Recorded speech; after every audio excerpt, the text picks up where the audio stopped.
네, 여러분 안녕하세요. 오늘은 4월 4일 월요일입니다. 또 새로운 한 주가 시작되었네요. 네, 날씨는 이제 완연한 봄으로 지금 접어든 것 같습니다. 내일은 또 식목일이죠. 네, 그래서 뭐 식목일이면서 청명이더라고요. 이 청명은 24절기 가운데 하나인데 이 맑을 청자에 맑을 명이어가지고 하늘이 점차 맑아진다 라는 그런 뜻을 갖고 있어요. 그래서 24절기 가운데 이제 드디어 봄을 알리는 제대로 된 봄으로 접어들었다 라는 것을 암시하는 그러한 절기라고 볼 수 있겠습니다. 오늘은 글로벌 뉴스를 좀 여러분께 소개해 드릴까 해요. 특히 지금 EU, 유럽연합과 관련해서 지금 지난주하고 주말에도 지금 오늘도 계속 뉴스가 나오는 게 있는데 이게 사실은 조금 중요한 뉴스예요. 특히 우리나라는 유럽으로 수출하는 기업들이 좀 많거든요. 그런데 지금 유럽 의회 차원에서 지금 ESG 경영이나 ESG 공급망 실사를 강화하겠다라는 그러한 지금 내용이 법제화로 만들어진다라는 소식이 있었어요. 그게 3월 30일인가? 그때쯤 뉴스가 나왔는데 지금 이번에 유럽연합에서 이 ESG 공급망 실사를 강화하겠다라는 거를 법으로 제정하려고 한다고 해요. 그런데 이제 이게 무슨 말이냐면요. 그 전까지는 이제 이런 거죠. ESG 경영을 해야 한다. 그러면서 이제 ESG와 관련된 그러한 이제 어떤 그 내용이 법으로 제정되진 않았어요. 그것이 마땅히 지켜야만 하는 규범이나 법으로 그렇게 이 어떤 제도화 되진 않았던 상황이에요. 그런데 이번에 지금 EU가 추진하고 있는 것은 앞으로는 유럽 내에서 활동하는 그 모든 기업들을 중심으로 뭐 그게 독일 기업이든 뭐 프랑스 기업이든 뭐 네덜란드 기업이든 이 각 기업들에게 이 공급망 실사를 하겠다. 그래서 이제 예를 들어서 뭐 대기업이 있다면은 그 대기업의 자회사 또는 협력사 등등 해가지고 이 모든 공급망, 그러니까 뭐 예를 들어서 폭스바겐이라고 합시다. 그럼 폭스바겐의 이 모든 부품을 제공하는 그러한 그 부품 업체들, 협력 업체들, 이제 이런 걸 공급망이라고 하고 밸류체인이라고도 하는데 이러한 공급망들을 대상으로 해서 직접 유럽 의회에서 실사를 나오겠다는 거예요. 그래서 너희들이 얼마만큼 이산화탄소를 줄이는 노력을 하고 있는지, 탄소 배출량을 얼마만큼 줄였는지, 그리고 또 뭐 이렇게 인권 문제에서 어느 정도의 또 문제가 있는지 없는지, 직접 이렇게 방문을 해서, 그러니까 실사를 해서 그걸 진단을 하고 결국은 이제 그걸 평가를 해서 부정적인 영향이 있는 것은 개선을 해라. 이런 식으로 이제 의무 조항을 부과하는 형식의 내용을 골자로 해서 이러한 내용을 이제 법으로 제정을 하려고 한다는 거예요. 실제로 지금 독일은요, 내년부터 이 환경 문제를 일으키는 기업 또는 인권 문제를 일으키는 기업들을 이제 실제로 실사를 해서 그 실태를 조사를 하고 그 다음에 이제 보고서를 작성을 해가지고 이제 이것을 대외적으로 공시를 하는 것을 의무화하기로 했다고 해요. 그래서 약 3,000명 이상을 고용한 이 독일 내 기업들을 대상으로 해서 우선 시행을 하고요. 2024년부터는 그 적용 대상 범위를 이제 고용인을 1,000명 이상 고용한 기업들을 대상으로 늘릴 예정이라고 해요.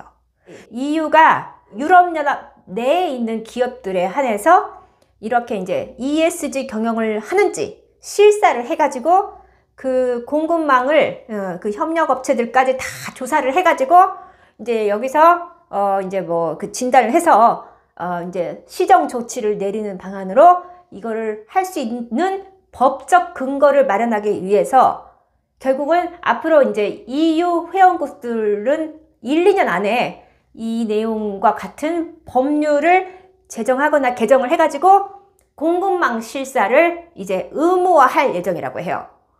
아하, 이게 지금 왜 우리나라 수출 기업에게 영향을 미치느냐? 이게 유럽 내에 있는 기업들에게만 해당되는 게 아니라 유럽 바깥에서 유럽 안으로 수출을 하는 그 기업들에게도 똑같이 ESG 공급망 실사를 하겠다는 거예요. 그러니까 유럽에서 그 법제화된 그 법안을 바탕으로 해서 그 유럽에 수출하는 기업들의 공급망까지 다 실사해서 그 너희들의 그 ESG 경영 실태를 우리가 다 평가를 하겠다. 이런 내용입니다. 그러면은 지금 유럽의 기준에 맞지 않는 그러한 그 우리나라의 예를 들어서 뭐 자동차 부품업체, 뭐 철강업체, 뭐 제약업체, 뭐 또 뭐 있어요? 뭐 화장품 업체, 이런 업체들은 이제 앞으로 발등에 불이 떨어졌어요. 우리나라 기업들이 현재 유럽에 있는 기업들 대비해 가지고 이산화탄소 배출량이 2배 이상 많거든요.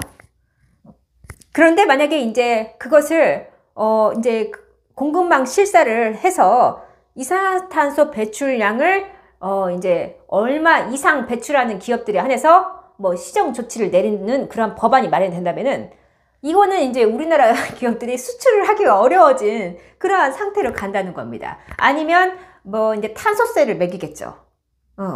그래서 이게 지금 그냥 넘어갈 문제가 아니구나. 그래서 지금 우리나라 그 생산성 본부하고 무역보험공사가 EU가 공급망 실사를 할 경우에 고위험 섹터에 해당될 그러한 기업들을 간추려 봤는데 무려 110개나 지금 고위험군에 속할 수 있다. 그러니까 고위험, 리스크가 있는 섹터에 우리나라 기업이 110개나 거기에 속해 있다는 거예요. 그래가지고 야 이거 지금 뭐 대비를 해야 한다. 지금 이게 법제화 앞으로 1, 2년 안에 유럽에서 이거 법으로 제정되기 전에 우리나라에서도 지금 어쨌든 이들 기준에 맞게 수출을 하려면은 우리나라도 지금 대응을 해야 하지 않느냐. 여기는 그 제조사업 뭐 여러가지 도소매 사업 다 포함된다고 합니다. 그래가지고 법제화가 되는 순간 우리나라의 수출 기업의 이 경쟁력이 약화될 거를 굉장히 우려하고 있다고 해요. 상당히 좀 수출이 어려워질 수 있다. 그래서 이 부분에 대해서 지금 ESG 리스크라고 하는데 ESG 경영을 할 수 있는 그런 수준으로 지금 발빠르게 우리나라의 중소기업들을 대응을 시켜야 한다. 이런 얘기가 지금 나오고 있어요. 그런데다가 오늘 나온 소식을 보니까 야, 이 유럽연합이 탄소 국경세에 작년 7월에 초안이 마련됐어요. 작년 7월에 일단 제1안 초안이 마련이 됐어요. 유럽 의회에서 유럽 국가들이 모여가지고 앞으로 이제 탄소 국경세를 매긴다. 근데 어떤 그 품목이 있어요. 매기는 품목이. 첫 번째는 철강, 두 번째는 전력, 세 번째는 비료 부분, 네 번째는 알루미늄, 다섯 번째가 시멘트예요. 이 5개의 산업 분야가 실제로 그 제조하는 과정에서 이산화탄소를 상당히 많이 배출하는 그러한 품목이거든요. 유럽 의회 차원에서 탄소 국경세를 이러한 품목들에 한해서 앞으로 부과를 하겠다. 이런 것들을 다 탄소 국경세를 일괄적으로 매기겠다 이거예요. 거기에 이제 수정돼 가지고 그러니까 초안 제1안에서 이제 좀 더 수정돼서 보완된 제2안이 나왔거든요. 야, 거기에는요. 여기서 더 지금 한 걸음 더 나아가 가지고 이제는 뭐 저기 플라스틱, 석유화학 제품, 수소, 암모니아 등등 해가지고 4개의 품목이 더 추가가 됐다고 해요.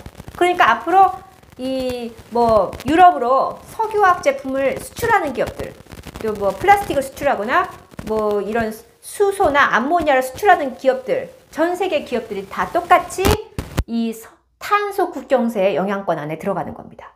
그래서 지금 이게 우리나라 기업들 지금 발등에 불이 떨어졌대요. 왜냐면은 작년 7월에 만들어진 그 제1초안, 네, 거기에 입각해서는 이제 5개 품목밖에 안 됐기 때문에 우리나라에서 유럽으로 수출하는 것 가운데 그 품목이 약 5.4%밖에 해당되지 않는다고 해요. 그래서 뭐 그렇게 큰 비중을 차지하지 않기 때문에 조금 안심을 했는데 이번에 아까 말씀드렸죠. 4개 품목이 더 추가됐다고? 그래서 4개 품목을 수출하는 기업까지 다 포함해서 보니까 우리나라 기업이 유럽에 수출하는 그 수출 분량이 15.3%나 차지한다고 합니다. 그래가지고 이거 3배가 늘어났다고요. 그러니까 우리나라의 수출 기업들이 기존보다 앞으로 이제 3배 이상이나 탄소 국경세를 더 물어야 하는 그런 상황이 된 겁니다. 이것이 바로 우리나라 한국의 석유화학 기업들에게 부담으로 작용할 가능성이 높다라는 겁니다. 여기다가 또 유럽이 탄소 국경세가 적용되는 이 탄소 배출량을 이 어떤 상품을 제조하는 과정에서 배출되는 것까지만 규정을 해놨는데, 이번에 새롭게 수정된 제2안에서는요, 상품의 생산에서 사용된 그러한 전기의 발전량, 그런 발전 과정에서 나오는 이산화탄소 배출뿐만이 아니라 간접 배출까지 그 적용 범위를 확대한다, 이런 얘기가 나왔다는 거예요. 예를 들어서 이런 거죠. 뭐 어떤 상품이 생산됐어요. 그러면 그거를 운수, 그러니까 그 물류, 이제 차로 아니면 뭐 컨테이너 박스에 실어가지고 어쨌든 그거를 뭐 한국까지 이송을 해야 하지 않겠습니까? 그 과정에서도 이 차량이 내뿜는 이 이산화탄소는, 배기가스는 포함이 안 됐었는데, 이번에 수정된 내용에는 이렇게 간접적으로 배출되는 이 이산화탄소까지 싹 다 포함해가지고 탄소 국경세를 매기겠다 이거예요. 야, 그래가지고 이것이 지금 뭐 이 탄소 국경세, 이걸 CBAM이라고 하는데, 이거를 원래는 2026년도에 도입하기로 했는데 이거를 1년으로 더 앞당겨가지고 2025년부터 이 EU가 탄소 국경세를 앞으로 매기겠다. 그래서 이제 이렇게 완전히 수정안이 나와가지고 이거를 올해 상반기 내에 최종안을 도출을 해가지고 이제 올해 말에 이거를 통과시킨다는 그런 예정이에요, 지금. 그래서 지금 우리나라 지금 수출업계가 어마어마한 지금 그 부담을 안고 이걸 어떻게 대응을 해야 할까 지금 고민하고 있다고 합니다. 네. 그래서 오늘은 여기까지 방송하고요. 또 내일 유익한 내용으로 찾아뵙겠습니다. 감사합니다.